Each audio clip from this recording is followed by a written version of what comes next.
Welcome everyone to another talk in the chapel. This is a talk to coincide with Bible Month, which begins on Sunday. And this time they have taken they've taken on a lot. The whole of Genesis is the subject. And Miriam has also taken on a lot. Tell us about the art. Well, thank you. This talk covers just over 1800 years of mostly Christian art, and as we see what has happened in the way that Genesis has been depicted by artists, you'll not only see, I suppose, major strands in the way in which particularly church art has developed, but you will also see all of the history of Christians encountering Genesis and thinking about it and trying to understand its stories and thinking about what sort of stories these are and what sort of a book of the Bible this is.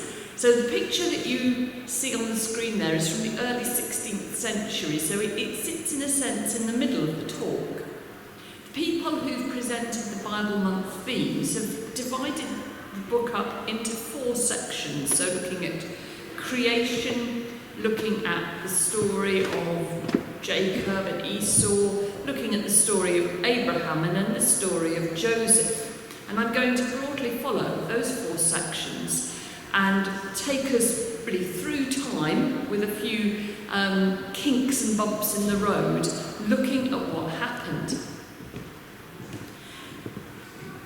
Christian art is younger than even the sort of latest datings offered for the written books in the New Testament. We really don't have anything that we can describe as Christian art before about the year 200. And what I'm showing you here is one of the very earliest datable examples, in that it comes from the house church in Dura Europos. Dura Europos was besieged in 244, so that's our cut point for the decorated church and synagogue and so on in that city. And what we have here in this little box at the lower part of the screen is a very tiny, very early, schematic, almost stick people picture of Adam and Eve clutching their fig leaves, standing side by side. And this is how we find them in the late 3rd century in this painting from the catacombs. So if we think about what are the earliest themes from the book of Genesis to draw the attention of Christian patrons and to be painted in churches and around tombs, Adam and Eve probably are the main theme because of their theological meaning, because of the narrative of fall and redemption, because of the way in which Paul in particular talks about Adam and Christ. So in this picture we see Adam and Eve clutching their fig leaves and looking somewhat abashed and downcast.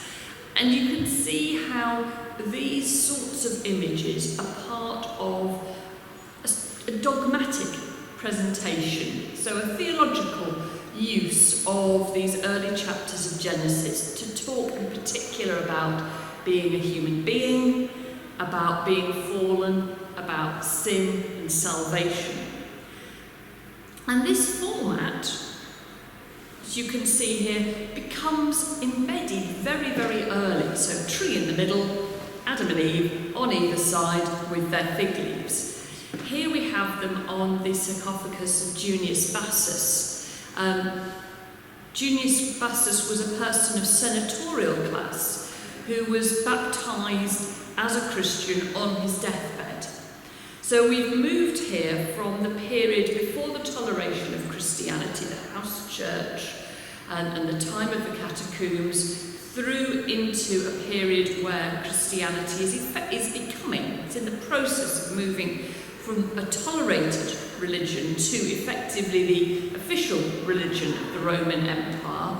And it's something which people who are socially prominent are able to embrace and able to evidence. So we have a number of different Old Testament and New Testament scenes put together, as you can see, under these arches on this sarcophagus. And in the late decades of the Roman Empire, as its capital moves first from Rome to Milan, and then from Milan to Ravenna, we have works of art in an obviously elegant classicising style. I mean, some of the images we've looked at, those first paintings are perhaps quite basic in their form. This is something very clearly classical and very clearly evident and very elegant and well proportioned. It's an image from Milan, and it's the image of Adam in paradise giving the names to all the creatures. So this is humanity and the creatures in harmony, and you can see this wonderful encyclopedic depiction of the creatures. And this is an image we're going to meet again later in a different context. I should have said to you, because we're dealing with the book of Genesis, there will be a degree of sex, violence and nudity in this lecture, necessarily. And we come on to the entry of violence into the world, the story of Cain and Abel here in an early painted book. So alongside these public works of art that we've looked at, in the late Roman period, you have the development of the idea of the book. And this is something that is central in Christianity. It's also found in classical literary culture, the move from using scrolls to having things bound in a codex, in a volume. And we have evidence that a number of the books produced in this period were very, very heavily illustrated. So lots and lots and lots of images, either small individual scenes, almost like a cartoon or a picture book, or here, ambitious tiers of images with little figures moving through. So this is an example from Byzantium, from the Eastern Empire after the fall of the Western Empire.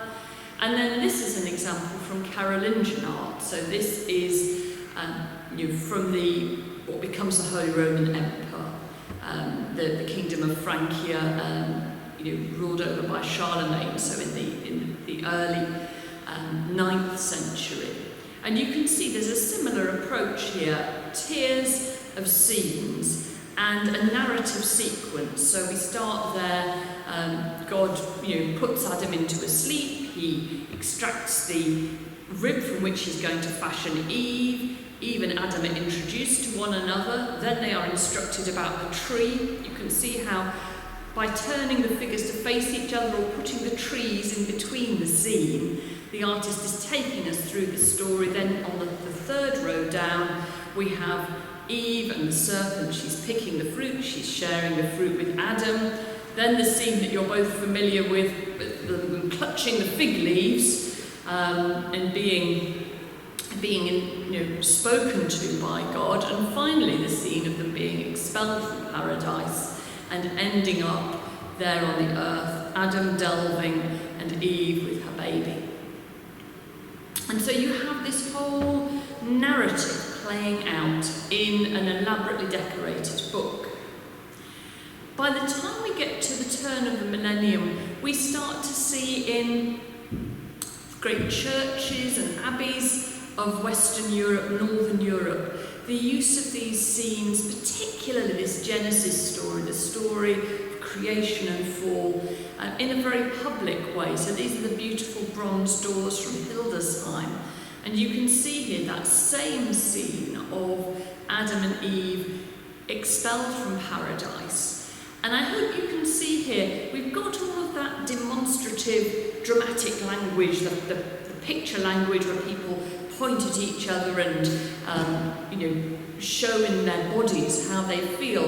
But we have perhaps perhaps hear something a bit more emotive. So a reflection on the emotive feeling. What was it like for Adam and Eve to be cast out? Eve there is giving a plaintive backward glance, while the angel, you can tell what the angel is saying to them with its speaking finger and its brandished sword. And so by the time we come into the Romanesque period, these images are part of the public demonstration of the church and its ideas and its doctrines. This is the very famous and beautiful representation of Eve, formerly part of one of the doors of the Church of Saint-Lazare of Tom. And you will see in many of these images how it's not only that Adam and Eve have their fig leaves, but also very often foliage is quite strategically placed between us and these figures, because of course they are in their prelapsarian, their innocent state, and entirely naked and unashamed, but we aren't, so we don't get to stare at them. The foliage is strategically placed there for us, and you can see there Eve, she's touching at the side of her face, she's listening to the words of the serpent, she's reaching back, you can see her hand picking the fruit from the tree. You can see the slithering serpent there crossing over her foot. So that Romanesque style where you have a lot of bodies showing words, bodies showing speech. This is a part of a cycle of images at the front of a psalter. In this period, it was very common to put New Testament scenes or biblical scenes in front of the book of Psalms. So you have the text of the book of Psalms, but then you can relate them back into the Old Testament and forward into the New Testament. And here again we have Adam and Eve being expelled from paradise. We have Eve spinning and her child in the cradle at her feet, and Adam delving, so that, remember this saying from the Peasant Revolt, when Adam delved and Eve span, where was then the gentleman? This is the origin of humanity. And these stories, they are popularised, as that saying suggests. This is one of the Old Testament stories that probably nearly everybody in medieval Europe knew. It's not true of a lot of the stories, especially when we look at things such as wall paintings in parish churches, scenes from the Old Testament in general, and even Genesis are fairly rare. But the story of Adam and Eve is probably the archetypal story. And here we have Adam on the left, Eve on the right, discussing whether they should eat the fruit, should they not, at Hardham in Sussex. And when you have the development of printing and mass production at the end of the Middle Ages, this is a story which is here prominent in the World Chronicle, the Nuremberg World Chronicle.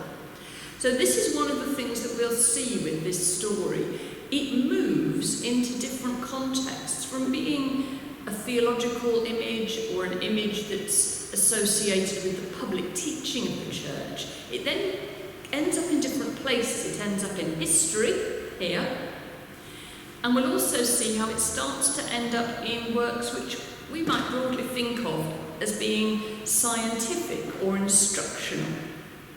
This is the beautiful mosaic dome from the early 13th century at St Mark's in Venice. 26 scenes here in this circular form, and the circular form of the dome, this circle of creation, is going to be something that we'll see turning up in a number of places.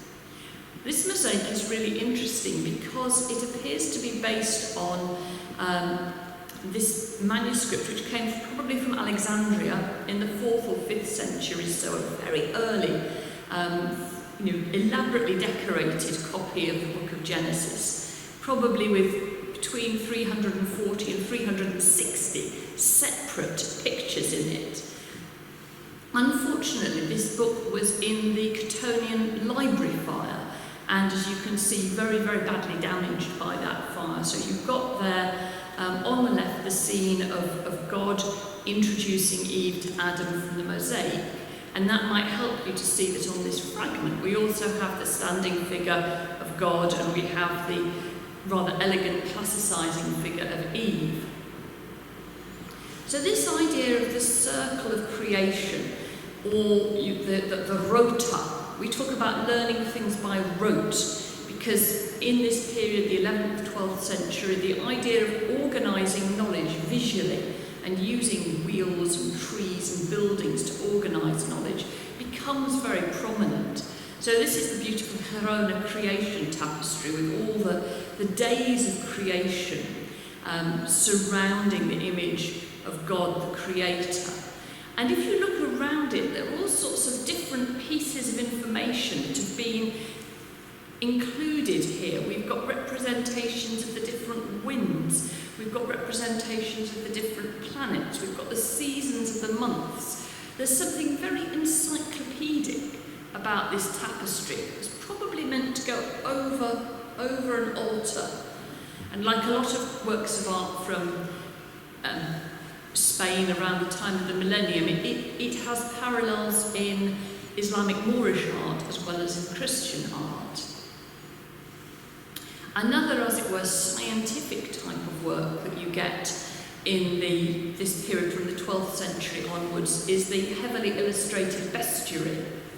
So the bestiary was a work which combined natural history and natural history authors, particularly from the classical world and the early Christian world, encyclopedist authors such as Isidore of Seville. It combined their work with moralising tales. Effectively, it's a big quarry of sermon illustrations based around the supposed behaviour of all sorts of natural and perhaps more legendary creatures. And I hope you can see, here we've got a medieval version of that scene we saw on the ivory panel from Milan. We've got a clothed and quite magisterial looking Adam sitting in a chair like a medieval teacher or a medieval monarch, and announcing to all the various gathered creatures what their names are to be. And you can see we've got some highly recognisable creatures, the cats and the rabbits and the goats, as well as the more fantastical creatures. So this idea of Genesis, the naming of the creatures, humanity's relationship with creatures, is there. This is really the opening part of the representation of the bestiary.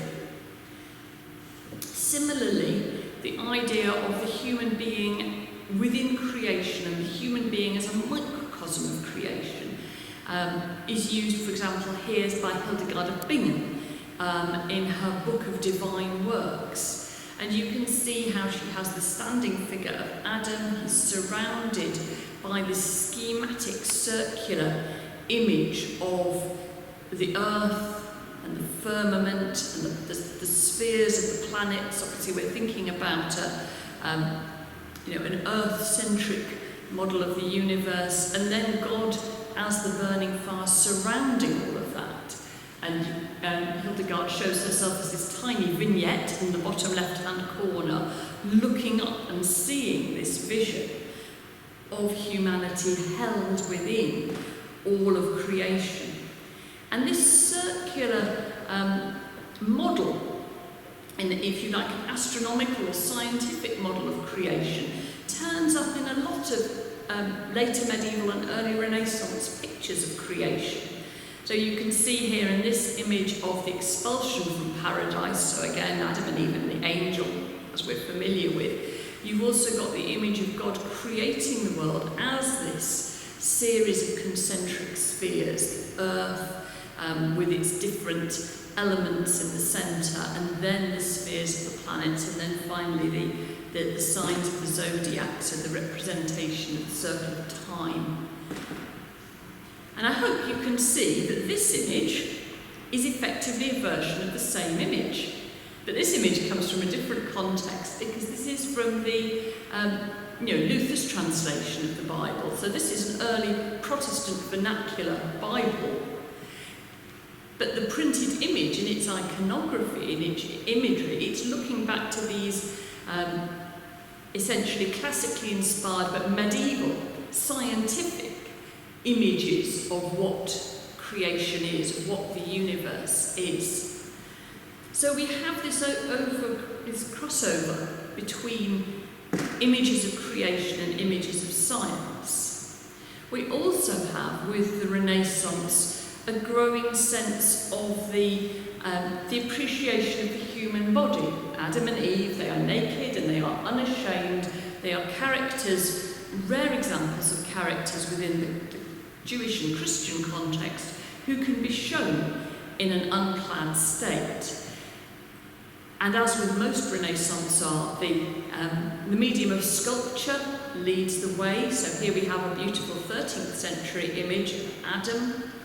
And then as we go on into the 15th century in Northern Europe, Van Eyck shows us the figure of Adam with all of this wonderful sense of detail and structure and the flesh and the bones. So a very, very human, perhaps rather vulnerable image of Adam, rather different from the angelic, elegant statue that we were looking at.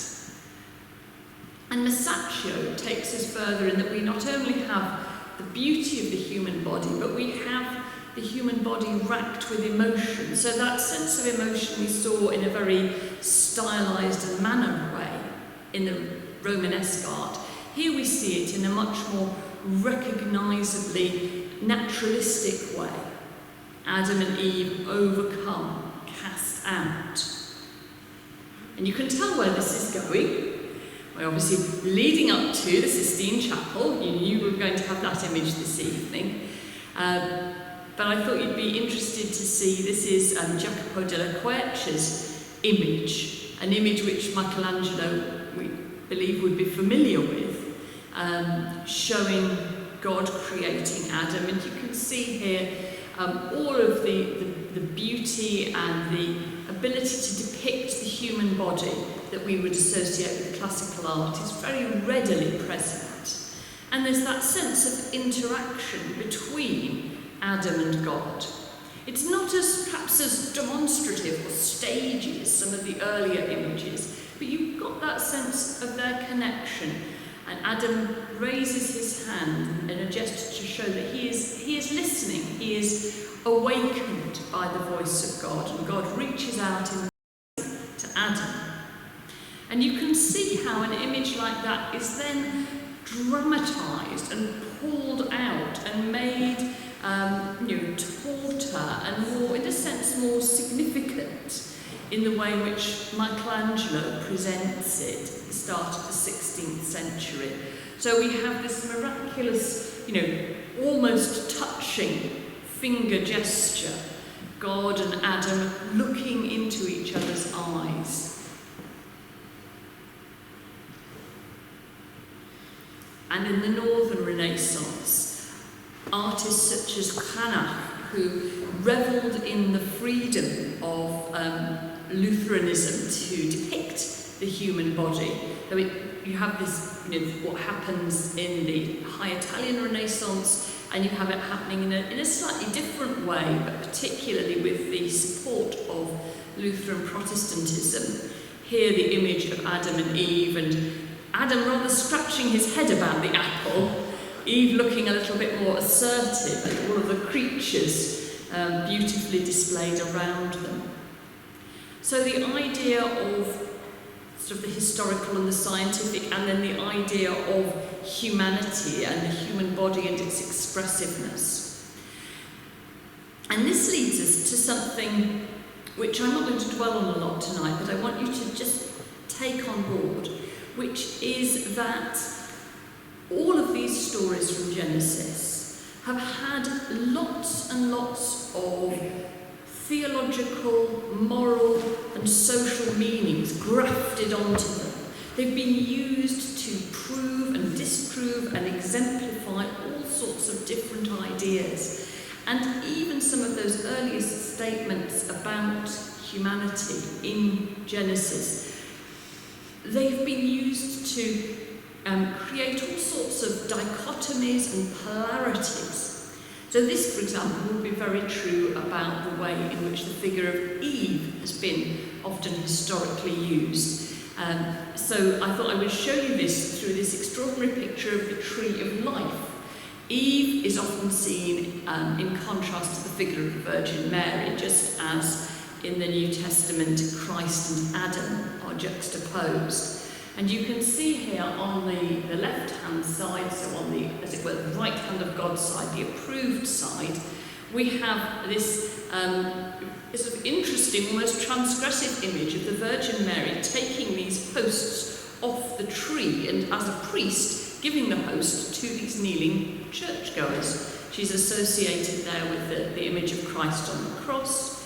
We see Adam, dead Adam, at the foot of the tree, the snake going up the tree, and on the other side we have Eve distributing the apple of sin, again as if she was giving people communion. So this idea of these two female figures and the way in which they represent potentially, these opposing archetypes, and that the Virgin also represents the church, that Eve also represents the mother of us all. She represents humanity, but she also represents the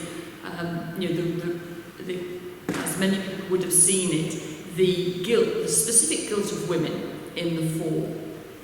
So this idea of using these stories to represent different sorts of theological meanings, social meanings, we find this all the way through from early Christian art. So, for example, in San Vitale in Ravenna, we have the scene of Abraham preparing to sacrifice Isaac and Abraham entertaining the three strangers. And this is a scene which talks about the meaning of the Eucharist, so the meaning of Holy Communion. This scene was adjacent to the freestanding altar in the middle of this church, so it was typologically prefiguring and adding to the meaning, expanding the meaning of what happened in the space. It was also very, very pointed because at the time these mosaics were being created, Ravenna was in the process of moving from being under the rule of the Ostrogothic kingdom of Italy back to being under the rule of the Byzantine Empire. And this was particularly around the time of 500. The Ostrogothic kings of Italy, the Ostrogothic king of Italy, Theodoric, was an Ostrogoth, so he didn't believe in the Holy Trinity. So this picture looks like as if it's probably very pointed, using the Old Testament to argue about this contemporary theological debate. This stained glass window from Canterbury, which shows the three sons of Noah pointing to the three continents of the earth with which each of them are associated, is then glossed in Latin as representing three different estates of life, three different virtuous ways of living. So we have the figure of the church on the left, we have these figures each pointing to each of the three continents. You can see how they're shown in this beautiful schematic form. But actually, all of the poetry around this is a typology not of geography, it's about different states of life. In the same way, if we think about the different ways in which New Testament writers use the book of Genesis, just as Paul often draws on the stories of Adam and the story of Abraham and the various stories of the patriarchs, if we think about the book of Hebrews, there where we are thinking about a priestly aspect of the figure of Christ, this story, the story of Abraham meeting Melchizedek, the priest king of Salem, is much more important. And again, this image was used in an altarpiece which was expounding the doctrine of communion, the idea of the role of the priest and the role of communion. So we have these theological uses in Christian art of the stories of Genesis. And we also have moralising uses of the story. Here on the outside of the Doge's Palace in Venice, we have an image of the drunkenness of Noah. So, this is a public image in a public place. It's using the Old Testament to illustrate something you shouldn't do. You shouldn't get drunk and lie about without your clothes on. It's not going to end well. And in a sense, even more grimly, this is a subject which was often shown in art in the 15th, 16th and 17th centuries, which is Lot and his daughters. And we see Lot and his daughters moving away from Sodom. And of course the story ends with them getting him completely drunk and committing incest with him. So here again, this subject is used for a very moralising purpose. As we will see, a lot of 16th and 17th century paintings of these subjects, they have this ambiguous moral feel to them, because there's a bit of a feel of having your cake and eating it. We have this salacious close-up into this really problematic story. It's being used to encourage us to be good and upright. And these stories are used very widely in both Protestant and Catholic circles, but either side of the Alps in this period. But at the same time, we get to enjoy the more sensuous part of the story. And another example of the way in which these early chapters of Genesis are used within wider culture is the production of Noah's Arks. So this was an industrial form of production, went on in the cottages and the villages of Erzgebirge in eastern Germany in the 19th century. Because the Noah's Ark was in the Bible, it was a toy you were allowed to play with on Sundays, and it was a respectable toy. And there was huge demand for these mass-produced Noah's Arks. You see finished and painted by, families of women and children, in this forested, mountainous area. These were carefully stitched onto cards and made up into sets and exported particularly to North America in the late 19th century. So the whole idea of the Noah's Ark comes out of the fact that it occupies this particular place that makes it both very desirable and also unusually permissible as a toy in 19th century Western Europe and North America. When we think about the artists of the 17th century in particular, I think we see with them a willingness to engage with some of the more problematic aspects of the story, particularly the narrative around Abraham.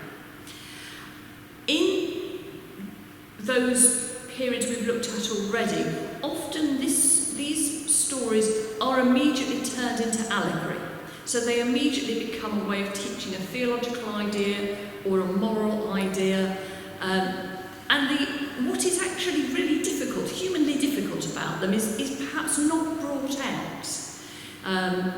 Whereas what we see in artists of this period, so we're thinking and seeing artists such as Caravaggio and Rembrandt, they take us into the heart of these stories, and they remind us that these stories, are full of human tension and human drama. So here, for example, we have Abraham pleading with Sarah, his wife, not to make him send Hagar away. And you can see she is, her body language is resistant, she is resolved, she needs her husband to man up and do this. And he is, full of plaintiveness. He's trying to get her to change her mind. And we see him again in extremis here, Caravaggio's very graphic image of the sacrifice of Isaac. If If you read the picture from left to right, you see the angel coming in and instructing Abraham to stay his hand. You see Abraham caught with his darkened face in the middle of this. And you see the violence with which he is preparing to kill his only child. Well, his son by whom his generations will be reckoned. So Caravaggio is aware that this is a story which is a type of, a prefiguring of the crucifixion, the Father and the Son, and ideas of sacrifice. But he doesn't just make it into a theological idea. He takes us into the humanity of the story. Or here in his image of the Jewish bride, perhaps an image of Isaac and his wife seen caught in an intimate moment by Abimelech, the king who they had deceived about the nature of their relationship. It's a very tender image, but it speaks of a very tense moment, a moment caught between a public face and a private face. And a number of Rembrandt's pupils went on to work with these sorts of scenes. So we see Rembrandt's drawings here of Abraham dismissing Hagar and Ishmael, worked on by his pupil Mice. This is Mice's earliest surviving picture. So you can see again all of the emotion there and how Abraham is sending them away, but very reluctantly. And they understand completely how devastating it is to be expelled in this way. We see that on the face of Hagar, on the face of the child. Fabricius imagines Hagar here breaking down and weeping in the arms of Abraham, while Ishmael looks on innocently and uncomprehendingly. And perhaps most disturbingly, we have a number of pictures which represent Sarah offering Hagar, offering her servant to her husband so he can father a child. And you will see these pictures really leave very little to the imagination. So all that is humanly problematic about this subject is played out in this close-up cinematic detail. And even here, where we have a more classicising appearance given to the subject with people who look like so many Greek statues, the problematic nature of this story can't really be disguised from us. And of course, at its best, this sort of painting takes us into the human drama of the story. So here we have, Isaac blessing Jacob, so the deception of Isaac by his son. And of course you'll remember the hairy man and the smooth man. Here we see the fur-covered hand of the son and his father's hand pale against the coverlet, touching it. So this sort of representation takes us into the story, and it gives us, I think, a sort of dramatic and human representation of the story, which is not just teaching us a straightforward theological or moral lesson. In brighter colours, we can see Tiepolo doing the same thing. Here, the angel coming to Sarah, and Sarah grinning at the idea that she could possibly bear a child in her advanced years. Or here, the angel coming to Hagar, the prone body of little Ishmael, and the angel pointing Hagar towards the water that will rescue them. Tiepolo is probably most playful with some of the more obscure stories. This is Rachel hiding the household idols from her father Laban. When Rachel leaves with her husband, they nick her father's household idols. They nick his luck. And basically, when she's sitting on them, they're in these big saddlebags that she's sitting on.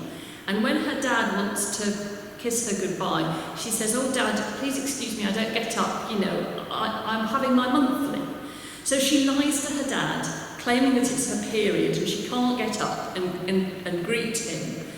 And you can see here how Tiepolo plays with that story, and we see this rather cheeky, fashionable figure sitting on the saddlebags. Because one of the things you'll have noticed about all of these images is, to a greater or lesser extent, they imagine these stories as if they were happening contemporaneously. So they imagine them in contemporary dress. We see these people looking like medieval people, or we see them looking like Renaissance people, 18th century people here. You know, all of the fashions of Rococo Northern Europe are played out on these figures. And we're going to see now in this final section how that starts to shift as we get into the 19th century in particular. So we have in the early 19th century a strand which is going to continue all the way through, which is an interest in the visionary aspect of these stories. This is a picture which probably represents the vision of Jacob's ladder, very early in its original format, painting by Turner, worked on him through later years, but imagining a sort of ladderless ladder, showing this visionary meeting of heaven and earth. And for those of you who are interested in the Brontes, this is a rare example of Branwell Bronte's art. It's a piece that he was asked to do, basically creating a colour version of an image which was in a magazine. So it was an engraving in a monthly magazine, and he renders it here.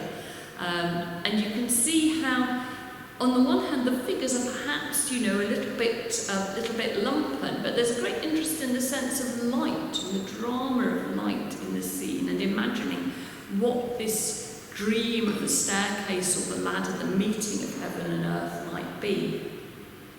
And Gauguin, thinking about the simple piety of the Breton peasants, thinking about the way in which they have an authentic faith, a faith that takes you back beyond all the trappings of civilization into something which is pure and direct and visionary. He shows them, after a sermon, experiencing this vision of Jacob wrestling the angel.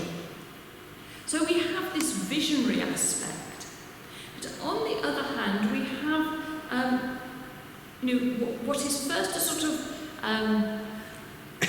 Raphael-like imagining of these scenes, and then, as you will see, becomes a much more historical or ethnographical imagining of these scenes.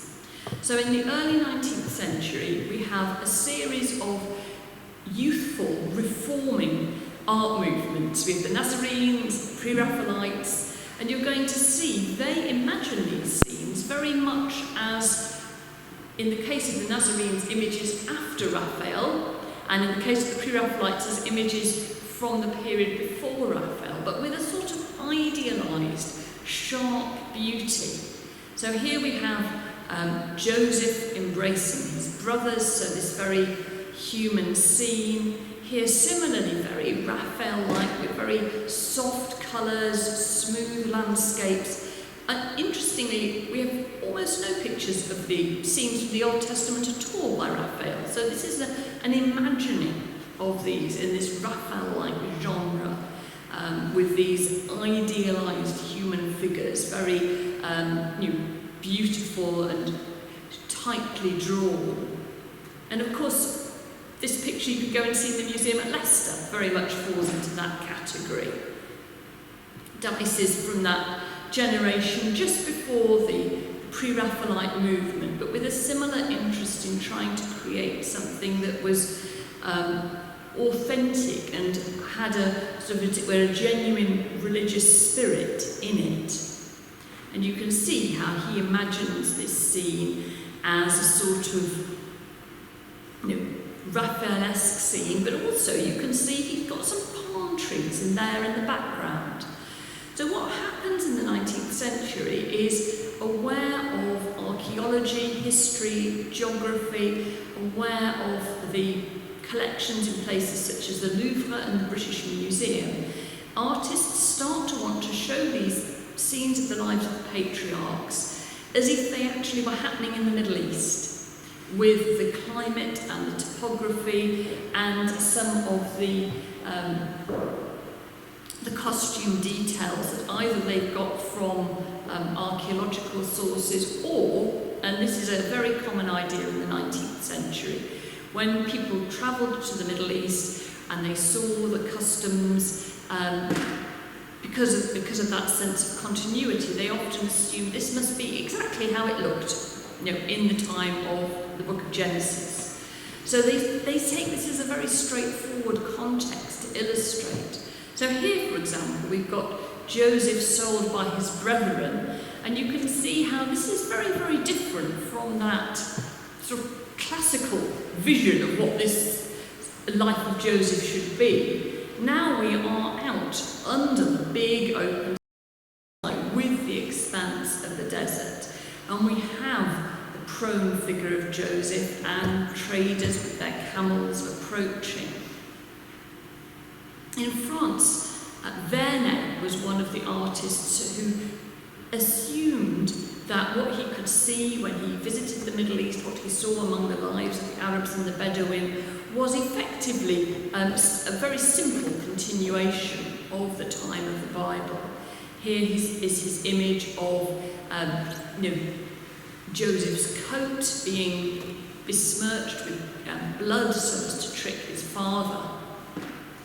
And from the Pre-Raphaelites, here we have Ford Madox Brown's picture of the coat. So Ford Madox Brown didn't himself travel to the Holy Land, unlike, for example, Holman Hunt, but he created this image for an illustrated Bible which came out in the 1860s. And from the time particularly of Holman Hunt's trip to the Holy Land, just after he painted the famous painting of the Light of the World, from that time onwards, the idea of painting these scenes from the Bible as if they were actually taking place in the Middle East, with an appearance of light and costumes and topography, this became particularly associated with the idea of illustrated Bibles and teaching materials about the Bible and the Bible lands. So in order to paint this picture, Ford Madox Brown drew on two different strands. He drew on this very archaeological strand. You can see how he's, imagined one of the little grandchildren of the family as if they were a figure off an Egyptian mural, kneeling there with their harp. He borrowed some African textiles from his friend Rossetti so that he could show the coat. He made the necklace that the leading figure, this figure here in profile, showing the coat demonstratively, is Levi, and he made this necklace. So he was making these props, he was going and drawing things at the British Museum. He had a drawing of a landscape around a well by his friend Seddon, which he used to be the backdrop here. He went off to the zoo to draw a camel that's in the picture. So he was bringing together all these sources. He was trying to be much more authentic and archaeological. He also, and you might have noticed this, if you look in the top left-hand corner of the picture, there's something rather weird, because we have a ladder, and you can just see 2 feet there in the top left-hand corner. On the ladder. So the ladder here is acting as an attribute for Jacob. You see the earlier story of Jacob and Jacob's ladder, the vision of the ladder. So this ladder has been put into the picture. The picture also has this very strong diagonal. So on the left-hand side here we see Jacob, we see the little grandchild, and we see the transfixed and horrified younger brother Benjamin staring at the coat. On the other side, we have Levi pointing at the coat. We have the figure of Judah in blue, watching for how his dad is going to react. With the figure of Simeon standing with his sandals off, so this desire to show different appropriate customs, to embellish with ethnographic detail this story. And then in the background we have Issachar. And as with a lot of Victorian the main part of the action here is the dog. And the point of the picture is the dog is sniffing the blood. The dog knows that this is a goat's blood that's been put on this coat. But of course the dog can't tell anybody.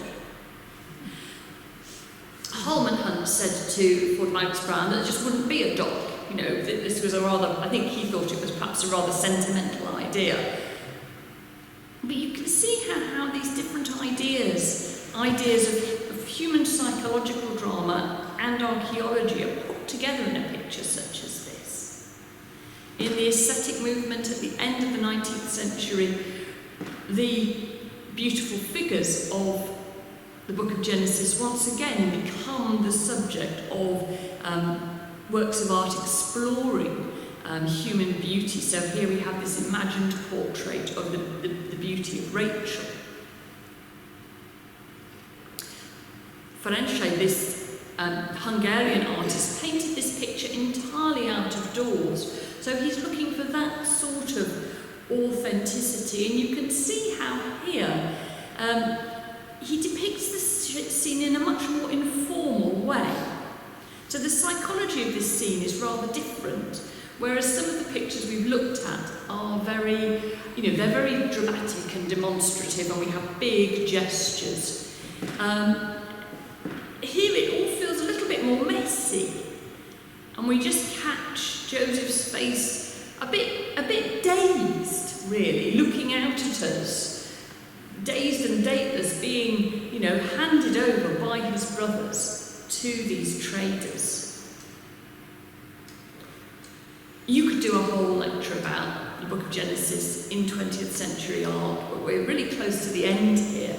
I just want to show you how this goes in different directions. So you have something as emotive and quiet as this, Jacob mourning over the coat of his son. You have something as expressionist as this, Jacob wrestling with the angel. We find in this period more works of art which are coming from a Jewish perspective as well as a Christian perspective. So this is Dodo Birkner. She's an artist in Germany in the 1930s. She creates these images particularly to illustrate Thomas Mann's writing about Joseph and his brothers, and you can see these are very schematic and very androgynous representations of the subject. Epstein, thinking about his own namesake and thinking about how to depict scenes from the Old and the New Testament, creates this marvellously blocky image of I think we must imagine the end of the wrestling match between Jacob and the angel. Jacob utterly spent and collapsing limp in the arms of the angel, which is holding him tight. This image by Feibusch, created for the West London Synagogue, again showing this idea of Jacob wrestling. And finally, post-war visionary image. As with art based on the New Testament, in the later 19th and 20th centuries, a lot of these images, they become used emblematically. So rather than being used externally for theological and moral teaching, they're used individually by artists who want to show something of their own experience, their own psychology, their own emotional state, which you see here in this beautiful golden angel appearing out of the blue dusk in the empty desert, appearing to Joseph and suggesting to him this destiny that will play out for him. I hope that has been interesting and that you've seen in quite how many ways this story is used and represented and stretched and deployed. Thank you.